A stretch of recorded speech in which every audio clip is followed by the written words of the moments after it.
Matika? On fait la grève? Ah, toi, tu as envie que je te raconte une histoire. Laquelle je vais te raconter, hein? Oh, ben tiens, l'histoire de Prosper, un petit garçon des Pays-Bas. Tu vas voir. Prosper vivait près d'Apeldoorn, aux Pays-Bas, dans une maison au milieu d'un champ de pierre. La région était très pauvre.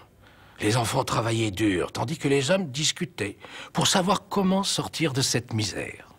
Ils pensaient qu'ils trouveraient une solution pendant leur réunion, si bien que, depuis des années, les enfants s'épuisaient au champ toute la journée pour laisser le temps aux adultes de réfléchir.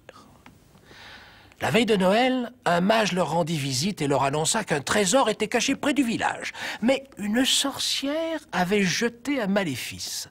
Et seul un enfant du village aux mains douces comme du velours pourrait le déjouer et découvrir le trésor. Et les villageois avaient 1 an pour trouver le trésor, et l'enfant choisit des fées. Les adultes commencèrent par faire ce qu'ils savaient le mieux faire, se réunir pour discuter la meilleure chose à faire. Le lendemain matin, alors que Prosper partait travailler au champ, sa maman le retint.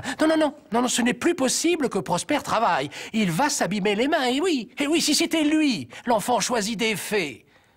Alors, à partir de ce jour-là, dans toutes les familles, on interdit aux enfants d'aller travailler dans les champs. 1 mois passa. Les hommes continuaient de se réunir. Et les enfants ne faisaient plus rien et commençaient même à s'ennuyer, au point que Prosper leur fit remarquer qu'il leur restait moins d'1 an pour trouver le trésor et qu'il fallait s'activer. Les hommes trouvèrent Prosper bien insolent, mais ils ne voulaient pas le gronder. Il était peut-être l'enfant choisi des fées. De plus, ils durent bien avouer qu'il avait raison.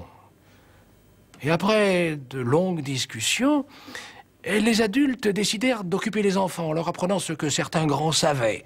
Écrire, lire ou compter.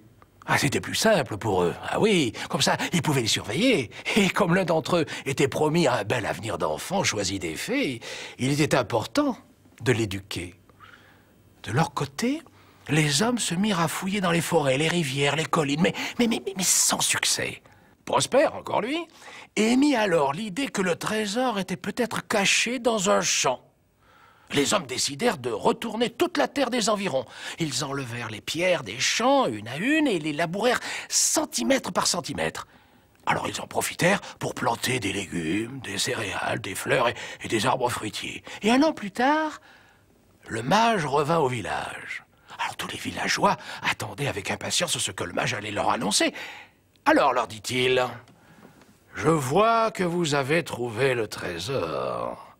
Et il était tout près de vous et vous ne le saviez même pas. » Les villageois regardèrent autour d'eux et virent leurs champs qui regorgeaient de fruits et de légumes et leurs enfants qui riaient, comme doivent rire les enfants.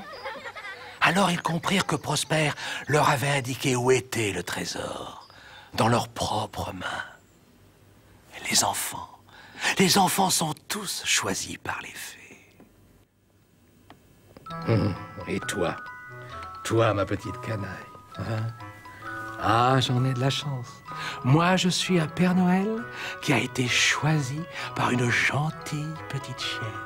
Mon amour. Oh, oui. Mais faut qu'on se dépêche et aller travailler, hein? Sinon, les petits-enfants des Pays-Bas, ils n'auront jamais leur cadeau. Allez, viens, Matika. Réveille-toi un petit peu et on y va.